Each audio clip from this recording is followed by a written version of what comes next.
Today we're going to talk about common mistakes that executors and administrators make when going through the probate process.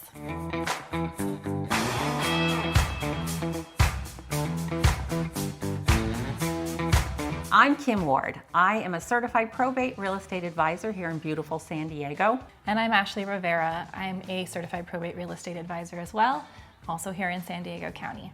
First, we're going to talk about what happens when you fail to follow probate court procedures. Failing to follow court procedures can end in various types of consequences, but primarily you can end up being not appointed into the position of personal representative. So it's important for you to make sure that you are following the procedures even after you've been appointed, because they can also remove you as representative and potentially place someone else in the role. Following court procedures is actually relatively simple for you in that primarily you need to follow the timelines that they provide you with, and also refer to your attorney for making sure that you are taking the steps necessary to take care of the probate process. I've got a quick story about that. I heard that a house was sold too quickly. Mark's father, he passed away, and Mark's brother introduced him to a real estate agent prior to any of the probate filings or anything, because they didn't know what they didn't know. And neither did the real estate agent that they hired.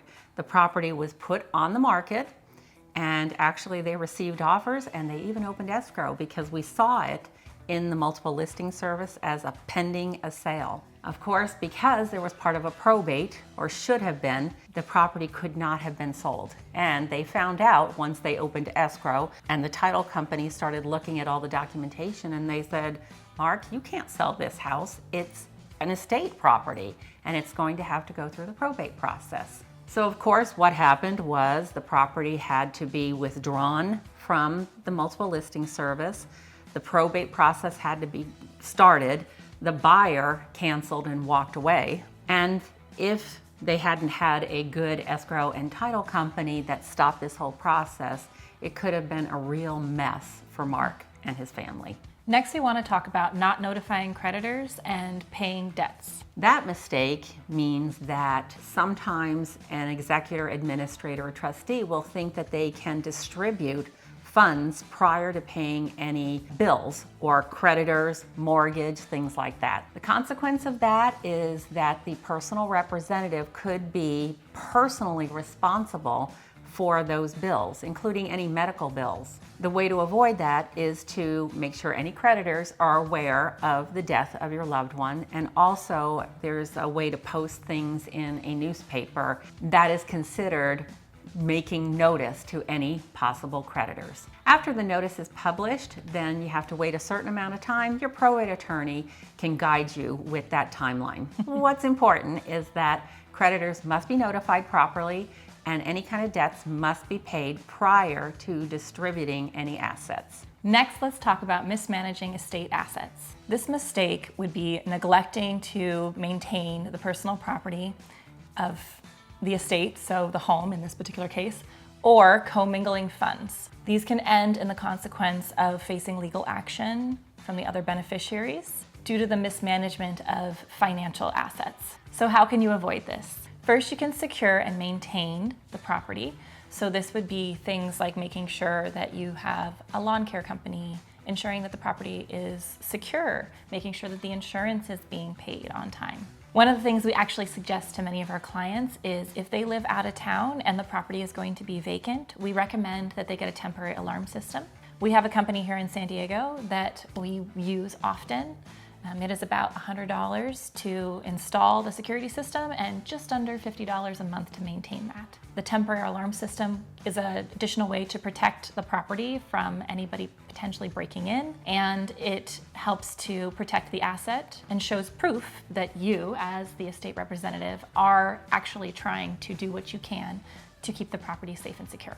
You can keep the estate funds in a separate account. This is how you prevent co-mingling of funds. Don't ever put any funds from the estate into a personal account of your own. It needs to be in a separate account. We actually have a video on EIN numbers and getting a tax ID, and that's something that you would need to do to then be able to open an account for the estate. So go watch that video next. And if you have a lot of valuable items in the home, we always recommend that you have those secured somehow. Typically, if there's a lot of jewelry, for example, or professional art, you might want to remove those from a vacant home and put them somewhere secure and potentially have them appraised so that you know what the value of them is prior to any sales taking place. We have a total today of 5 common mistakes that you want to avoid. We hope you find it of value. Please like, comment, and subscribe. Next, we'll talk about ignoring tax obligations. This mistake is failing to take care of the federal and state taxes for the decedent. Keep in mind, we are not tax professionals. This is just information that we want you to be aware of, and then we recommend you do talk with your tax professional about taking care of federal and state taxes. What can happen if the taxes aren't filed appropriately is that the estate can be penalized and delay any distributions of the assets from the estate. So what you want to do is make sure that you file the final taxes for your loved one with a tax professional. You're going to want to check to make sure that there aren't any federal taxes that are due. You know, in most cases, what we've been told is that there typically aren't, but you want to make absolutely sure that there aren't any federal taxes that are due. And again, please consult with a CPA or a tax professional. The final mistake we're going to talk about is unequal or improper asset distribution. This is when an estate representative distributes assets early or improperly. Sometimes there is a will in place and that will dictates where or who should be receiving certain items in the estate. And if not, then there is intestate succession, which will explain who is to inherit and approximately what they will inherit. If you are representing a probate situation, you don't want to be distributing any assets until the probate is complete, usually.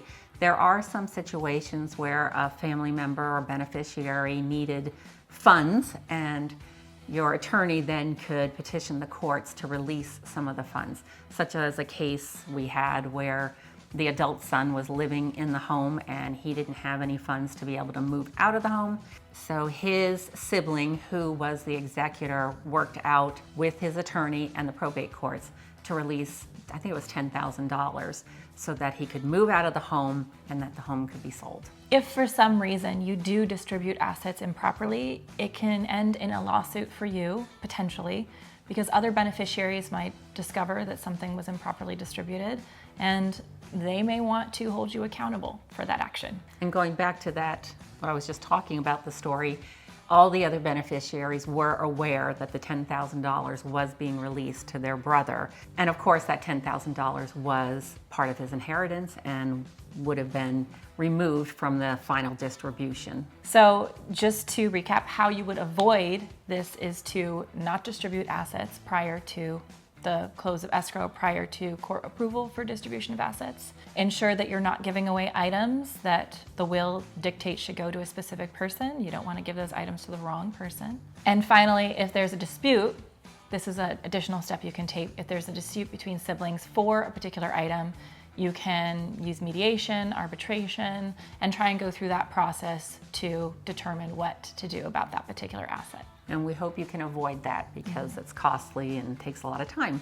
So let's go through our final tips to avoid these pitfalls that can happen. First is to work with a probate attorney if you're unsure of what the steps are to take. Next, you're going to want to keep detailed records of how you distribute assets for the estate. You're going to want to know what assets were in the estate, who you've given it to, and you're also going to want to keep good detailed records of any financial transactions that take place. This could be paying the mortgage, paying the insurance, hiring a gardener. You want to make sure you follow the California probate laws and the timelines efficiently. And if you have a probate attorney, that's really their position, is to guide you through those timelines. Another important step is, along with your attorney, you're going to want to hire professional appraisers, CPAs, and real estate agents to guide you through the process.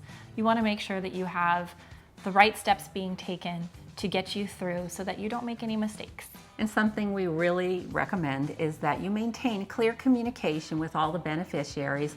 I believe that a 2-minute phone call or a short email can save you a 15-minute upset phone call and beneficiaries talking to each other and possibly causing you some grief. So maintain clear communication. Thank you for watching. We hope that you found this of value. Please like, subscribe, hit the bell button, and don't forget to comment any questions in the box below. Have a nice day.